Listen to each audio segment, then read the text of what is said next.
Welcome to an UnConference about students with additional needs in remote learning environments.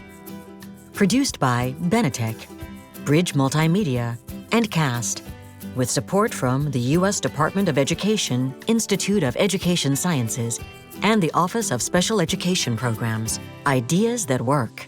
Module 6, Research Updates. Biosensor Prediction of Aggression in Youth with Autism. AFB, Access and Engagement to Education during COVID-19. Shaylee Mansfield, remote rock star, deaf actress, and 5th grade student, is here to present Captions on Instagram? Not. Now a girl with blonde hair uses sign language while an announcer reads the accompanying captions. Instagram, we have a big problem. I don't understand my favorite people on Instagram. Why? No captioning. Let's play a game. Where's the captioning? So the laws of physics state that what goes up must come down, unless... I don't understand him. Certainly. All right, here we... What is he saying?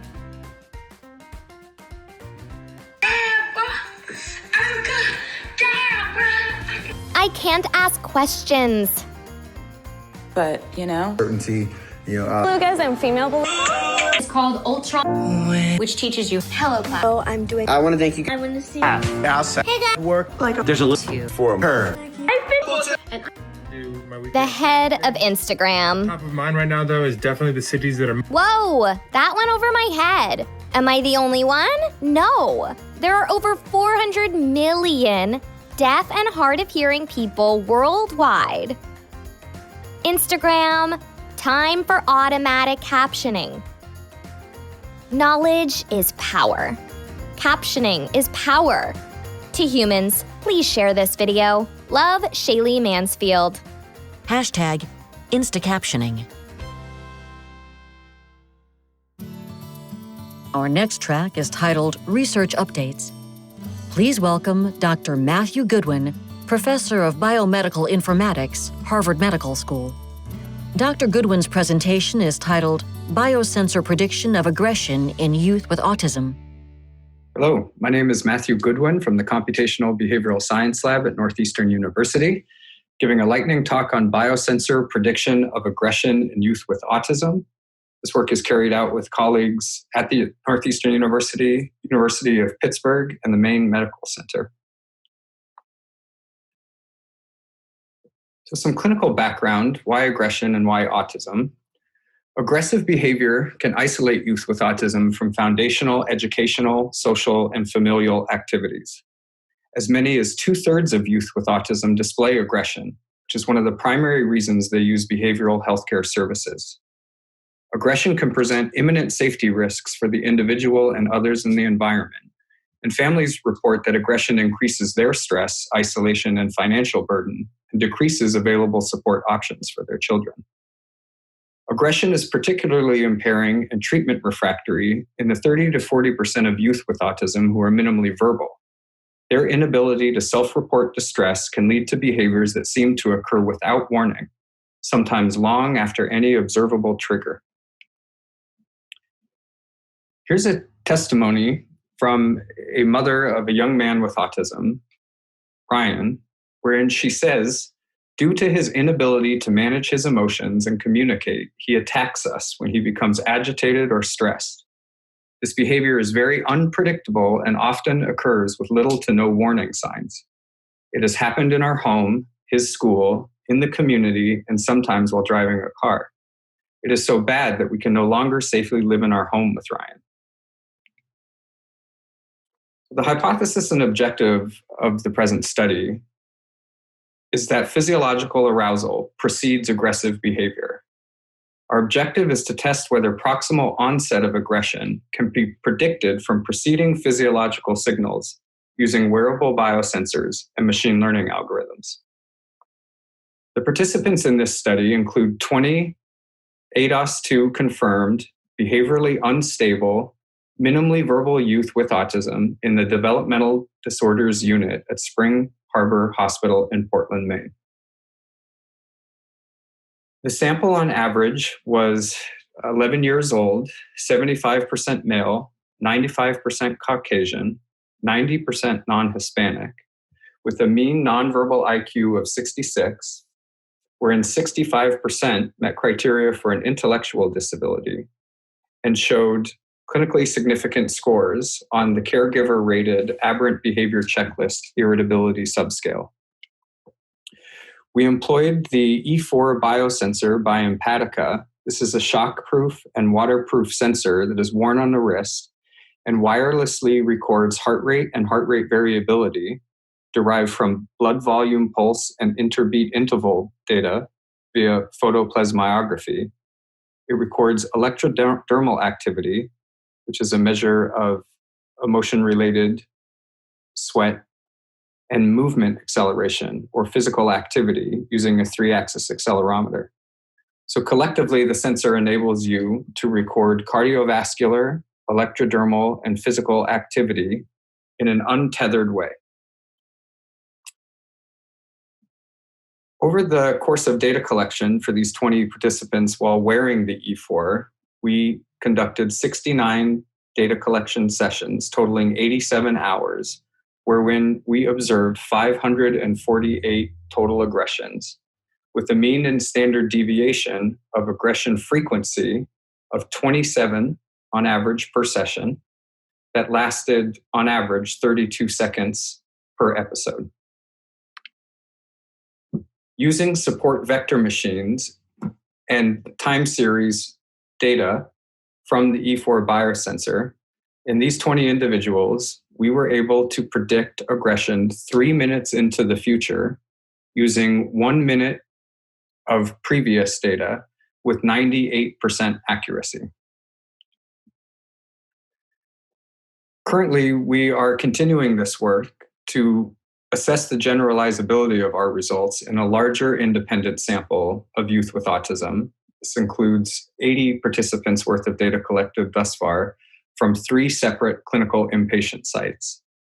We're also developing a non-homogeneous Poisson process model capable of providing a probabilistic measure of aggression onset at longer future time intervals.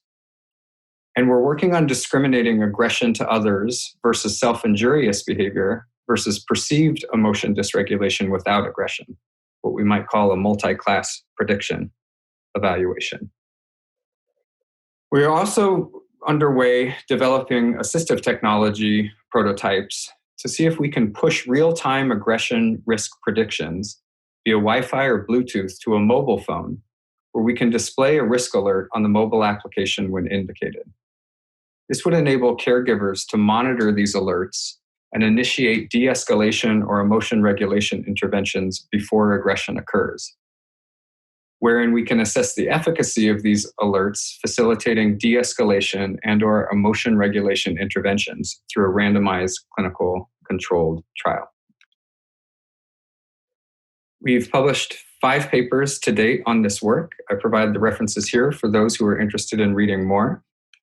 I'd like to thank the families and participants, individuals at Northeastern University who supported this work, and individuals at the Maine Medical Center Research Institute who supported this work, and acknowledge our funding agencies, the Simons Foundation, the Nancy Lurie Marks Family Foundation, the National Institute on Deafness and Other Communication Disorders, and the National Science Foundation. I'd also like to share results from a recent survey from the Simons Foundation SPARK initiative that was directed at 70,000 families who have agreed to be reconsented for research, asking about the impact of COVID-19 on families and children with autism. And for where I think the technologies that we are developing and the results that we are generating have particular salience during this time. So this survey was administered to 70,000 families, 8,000 completed it, and they are reporting on the period of March 20th to March 30th, 2020. Some of the key findings, again, I think relevant to the need for more work in remote monitoring and support in this population, come from 93% females, 80% of who have a male child, relatively good capture throughout the country geographically. These 8,000 families, 98% report that their school was closed based on COVID, and that only 35% of them are receiving remote services or therapies. Of the large percent of the families who are reporting disruption to their services are reporting overwhelmingly that this is happening in the school setting and the professional clinic setting. And perhaps most importantly, 90% of these families report feeling stressed or overwhelmed due to disruptions in their services. 95% of families report that COVID-19 has negatively impacted their mental health. And if we couple this with the data on the right, that 95% of those families are reporting that disruptions in services have negatively impacted their child with ASD's behavior. So they're reporting more aggression, more self-injury, more elopement, more property destruction as a result of lack of services during COVID. And 82% of families are reporting that COVID-19 has negatively impacted their child with ASD's mental and emotional health, including anxiety, depression, and obsessive compulsive disorder. And so I think that survey results like this are showing us how acute disruptions in services can be for individuals with autism. And I hope that some of the work that I have presented in the biosensor prediction may be a means for us to accelerate the development and testing and see if we can't help create more assistive technologies that caregivers can use in their own naturalistic settings when not having easy access to professionals to help predict and better manage some of the behavioral challenges of their children. Thank you. Now our remote rock stars, the EPIC players, salute COVID-19 first responders. This video shows a sequence of video messages from different members of the EPIC Neuro-Inclusive Theater Company. Hello, everybody. Hi, my name is Danielle.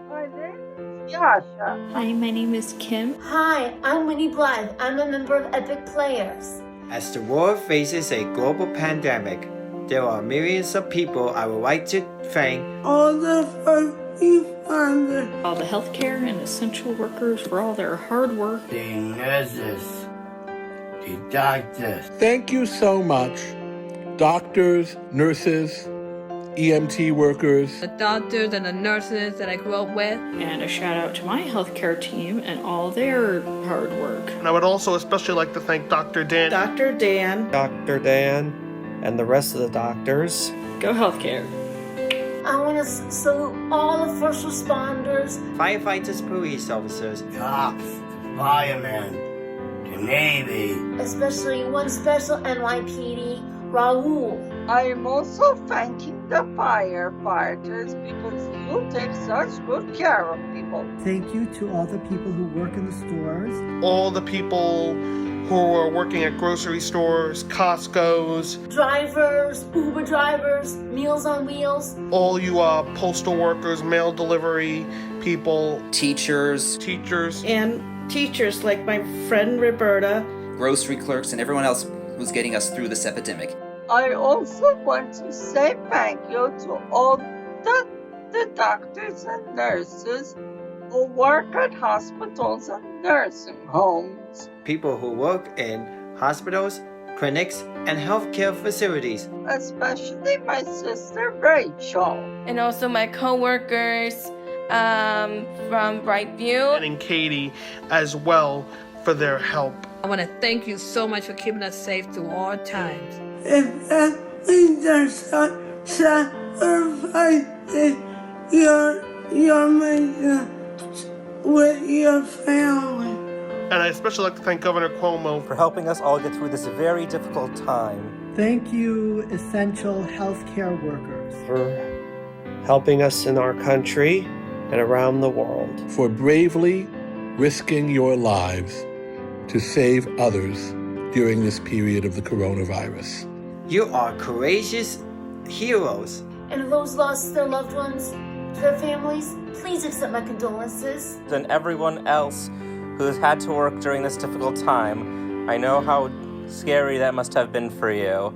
All the work you do It's truly appreciated. You are the true heroes. Thank you so much for risking your lives. Thank you. Thank you. Thank you so much. Thank you so much. Hang on. You're epic. You're epic. You are epic. You're epic.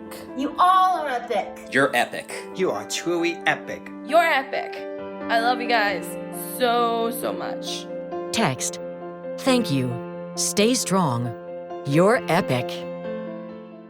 Text, Epic Players, a neuro-inclusive theater company.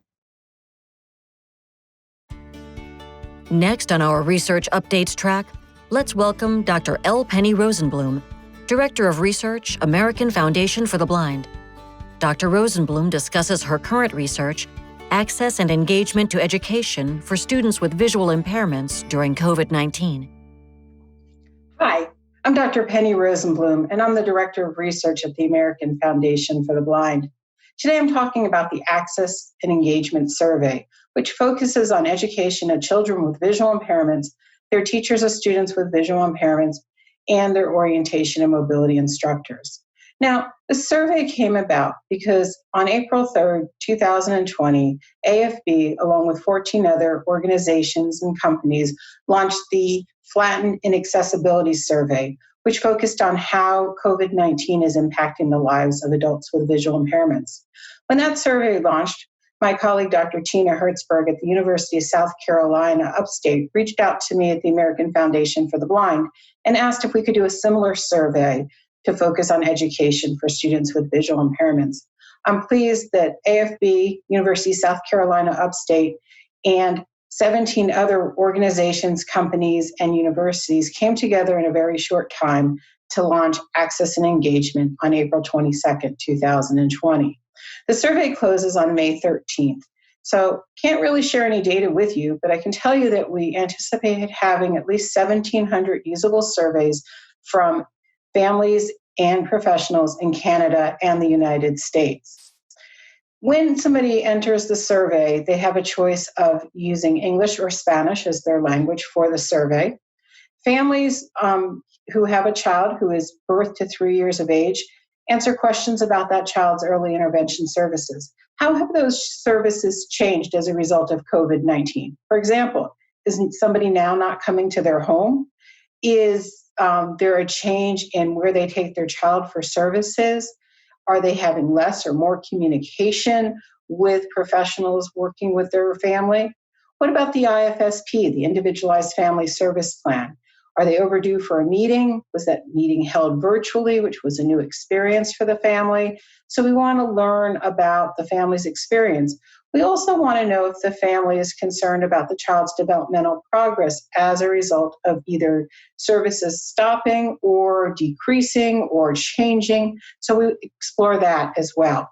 We also ask questions if the child is transition age about what is going on with the transition to preschool. Are things proceeding as they were planned, or has there been a change, and what has that change been? If a family indicates they have a child who's a preschool child, we ask similar questions about services, but first we begin by asking about how the family was notified that there would be a change from where that child was going to preschool, for example, if they were going to the school for the blind or to a classroom. We ask about the communication that they received to let them know how things would be changing. If they're now in an online environment and how that is working for them, do they have ability to access online information? We ask about services from the preschool teacher, if there's one involved, the teacher of students with visual impairments. That person may be the preschool teacher or they may be a support person, so we want to get at that. Orientation and mobility services and how those are being delivered.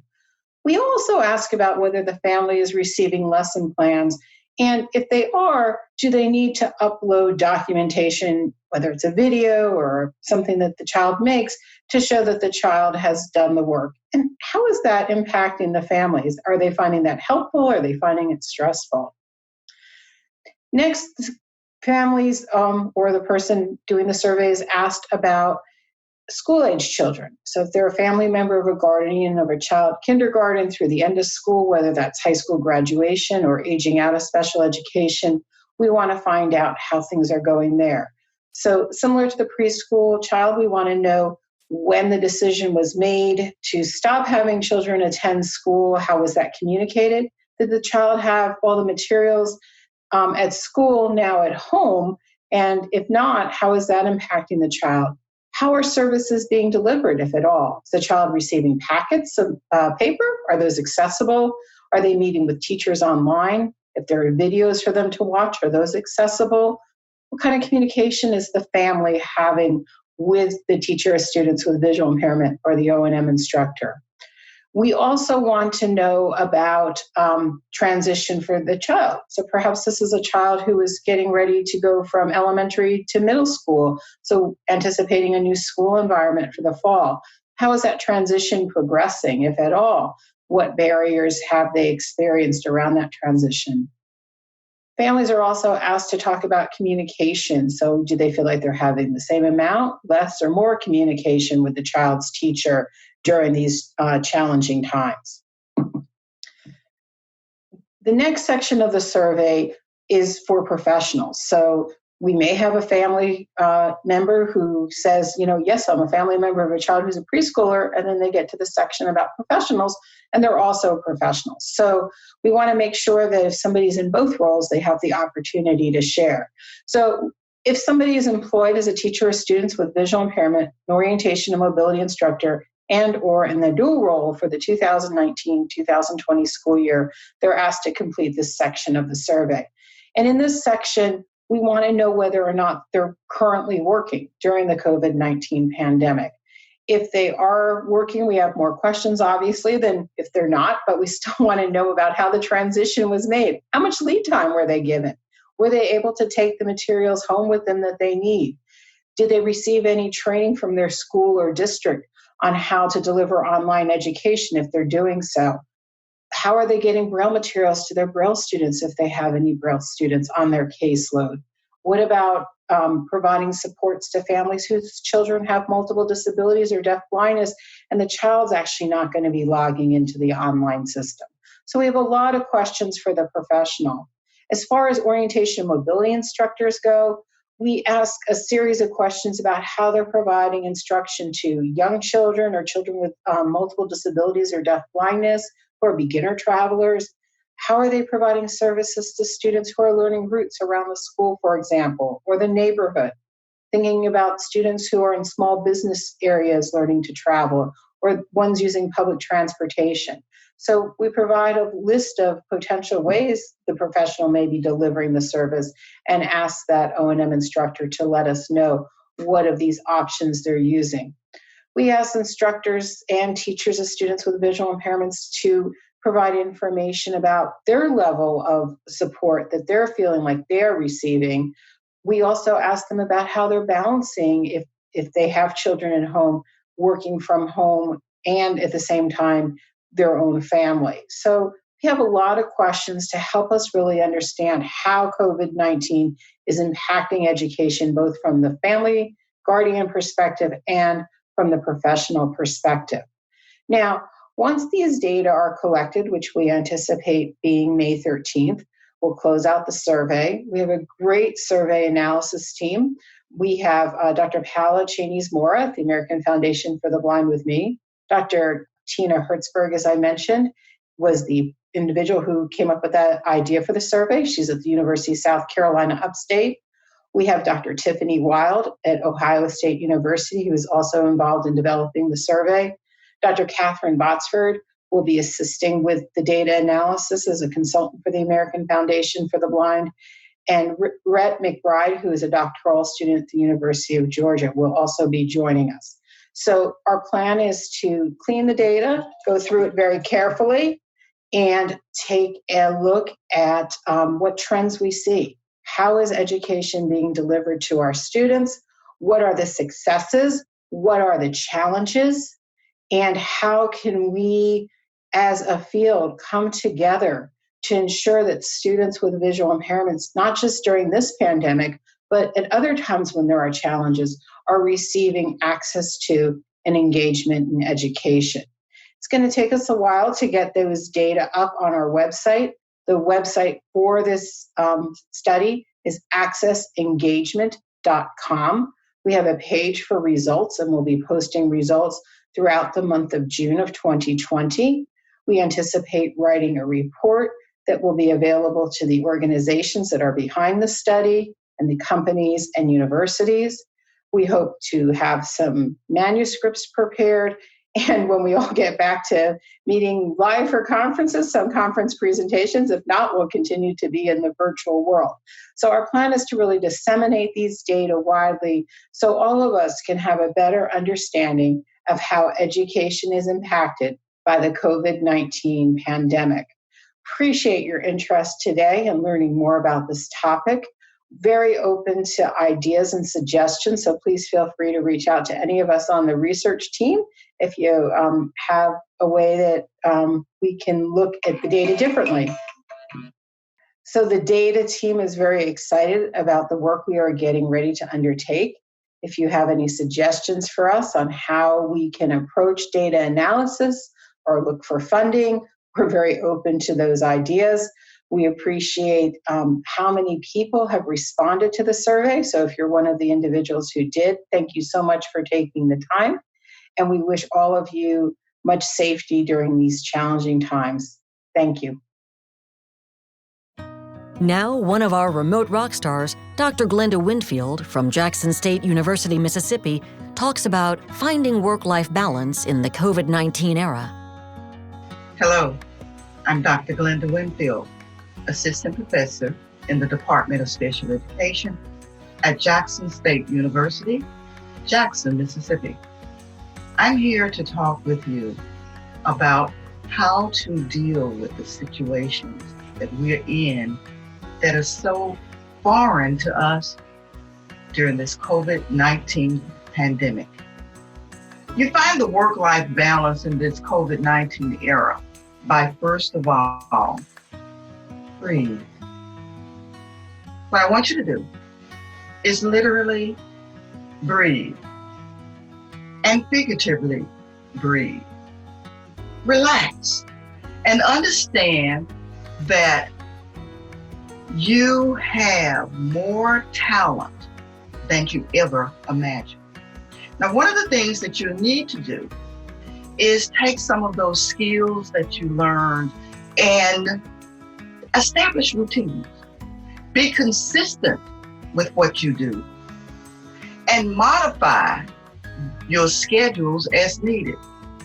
Involve all of the people in the household who are going to be participating in this new experience when you formulate your routines.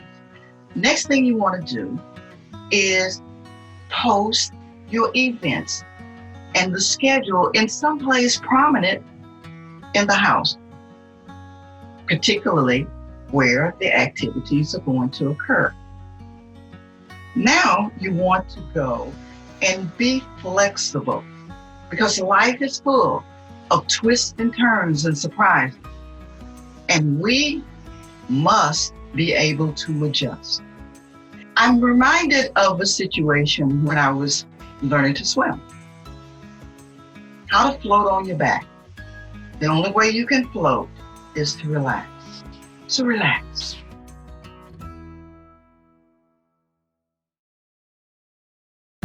Now, here are three remote rock stars, Gail Doty, Christine Diaz, and Jody Barber, who are staying connected with parents and students. First, Gail Doty. When I look at the positive experiences, I'm having some really quality conversations with parents. We are doing Zoom meetings. I am also doing emails with parents that are unable to connect. And what is wonderful is that I'm having connections with parents and with students as well during these sessions. Now, Christine Diaz. I have been learning about social-emotional learning, and I'm looking forward to sharing these experiences with my learners in the fall and to begin some new teaching practices that I have learned throughout this time. And I've also been able to be creative with different learning materials, which I wouldn't have otherwise. Here's Jody Barber. positive experiences from this. I've had more time to connect with the kids one-on-one, and I've had some parents get involved with the kids that I normally don't see during the school year. For our Research Updates Q&A session, we have Dr. Matthew Goodwin, Harvard Medical School, and Dr. L. Penny Rosenblum, American Foundation for the Blind, and our moderator, Dr. Jose Blackerby, CAST. Hello, everyone. I'm Jose Blackerby from CAST. I'll be moderating the Q&A session. I want to thank you, Penny, and thank you, Matthew, for really timely and impactful updates on research. So this first question is for you, Matthew. Jane Hardy asks, this study is phenomenal. Just to have 3 minutes warning of an outburst is very helpful. What if a student with autism can't tolerate wearing something on their wrist? Is there another spot for the device? That's a very good question. So far, we have only tested with the device on individuals' wrists, although there are other published studies that use the E4 biosensor bioempatica on the ankle and have received comparable results for signal quality. If an individual has sensitivity to the wrist, there's a high likelihood that they may also have sensitivity on the ankle. And I think here we're going to capitalize on Moore's law, that technology just gets better and smaller and cheaper and more powerful as time goes on. And we're very eagerly watching work that is being done right now in the engineering field and material sciences, especially promising our temporary electronic tattoos that one can essentially spray on the surface of the skin. And those are by and large imperceptible and give quality signal. So as that research materializes into more widespread use, I think that might be a nice way for us to get the data that we need for the algorithms without having an individual wear external device on the body. Thank you. We have another question here for you, Matt. It's from Adivenka. I think I apologize for getting that name wrong. But she is asking about when devices like these might be available for students and families. I get that question often. I wish I could say sooner than later. The E4 is off the shelf. You can buy that. But the algorithms for detecting the features and making the prediction and giving real-time notification do not yet exist. We are working on that.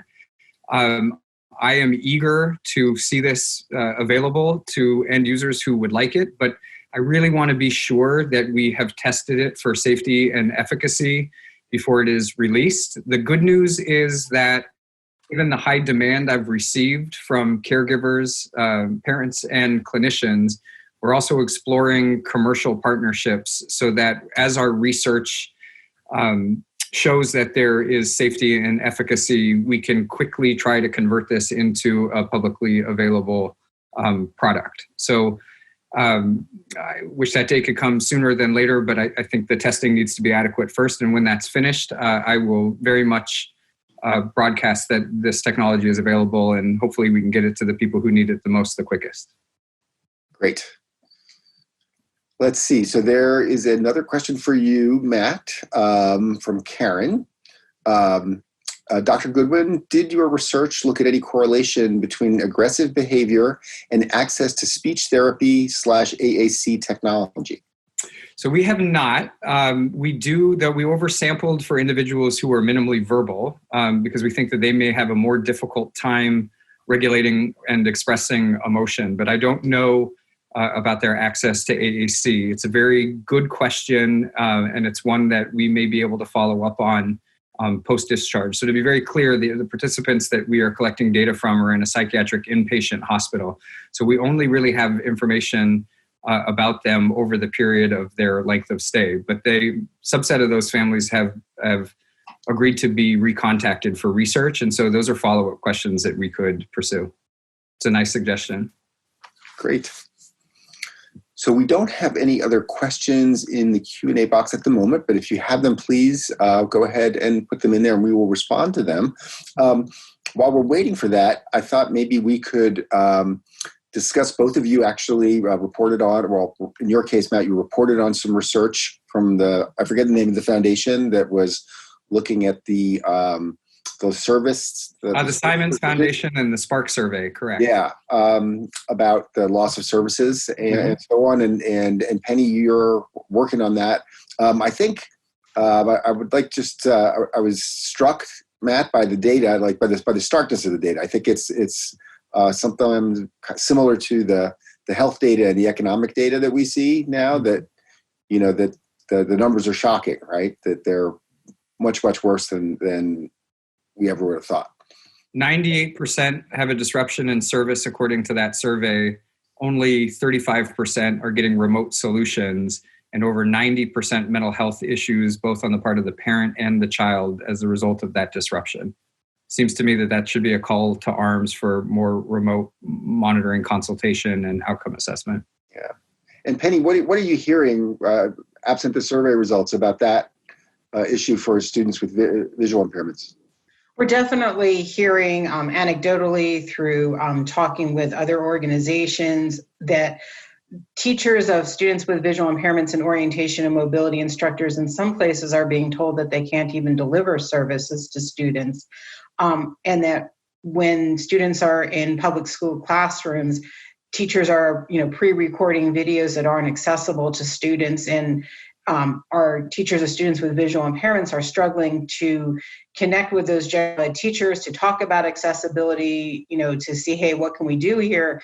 And many of our teachers of students with visual impairments and orientation and mobility instructors, like everybody else, had very little warning that schools were shutting down. So they left without equipment, and our students often left without equipment. So a student who may have a computer at school that has JAWS screen reading software, for example, that computer's at school and that child's at home without access to the technology that would allow them to do some of their schoolwork. So those are issues. And then for our students with multiple disabilities who learn more with hands-on, very individualized instruction, parents aren't equipped to be teachers, and many of the parents are, like all of us, on overload. They're trying to balance childcare with working, with getting supplies for their family and worrying about health. So they don't have a lot of time in their bandwidth to be able to learn from the teacher's strategies they can try with their child. So we have a lot of students and a lot of professionals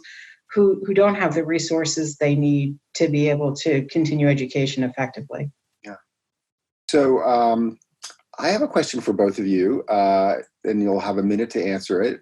So what do you think the long-term consequences are going to be of this disruption? Obviously, we're in the middle of an emergency at the moment, but how do you think service delivery for children and youth on the spectrum and students with visual impairments is going to be changed in the future? I'll go ahead and start. I think that in the short term, we're going to need to think about sort of training the trainer models. I think reliance on brick and mortar and a highly trained staff where you take your special learner to a special place is very much now disrupted. So how do we think about technology and materials where we can basically train parents to be paraprofessionals or other allied health professions in community health settings to provide some of those services? I also think that technologies that could be used in the home that help people to become better able to manage their life situation and convey information to experts at a distance so that they can get more tailored and custom kind of feedback. And I would like to think, right, the silver lining of COVID is that we are less risk averse in innovating in service delivery and in education during this time. And once these restrictions hopefully are lifted and we're all sort of back out into society, that we will see that the advantages and the reach of those technologies may then also transfer to individuals in rural locations who have a lower socioeconomic status, may have lower health literacy, getting it out to segments of the population who have inequitable access to mainstream healthcare and education. So I'm hoping that this community is going to help advance not only its own supports, but enable supports for many others. Thank you. Hey, Penny, we will try to get answers to some of these other questions that I missed. I do apologize. Dr. Rosenblum, this is from an anonymous person. It has been difficult for me to provide services for my low vision and blind students when the team does not want to collaborate. What would you suggest? I think that's a really challenging question. I think during these times, it's hard to get people together to collaborate because they are being spread so thin. I always think it's important to put it in perspective from the child's point of view. What is this child missing out on? How can we all work together for this child, as opposed to, hey, as the ex-professional, this is what I need, but to bring the focus back to the child and what supports that child needs. I also think when we have a child who is capable of explaining and advocating for themselves, if they could make a quick video to share with the teachers, or the family member can share their perspective. Sometimes hearing it from the child and or the family is more powerful than hearing it from us as professionals. Thank you. I want to thank the two of you for your presentations. I think we have run out of time. Thank you to all of those of you who asked questions, and enjoy the rest of the conference, and be safe. Thank you. Thank you for having us. Be safe, everyone. Thank you so much. Watch these other special education UnConference modules. Module 1, Platforms for Accessible Remote Learning. Opening Welcome, Ed Metz, PhD, and Sarah Brazel, PhD, EDIES. Keynote, Sarah Chomsky, Growing Up and Bouncing Back. Module 2, Personalized Parent-Child Supports. Module 3, Curriculum Supports.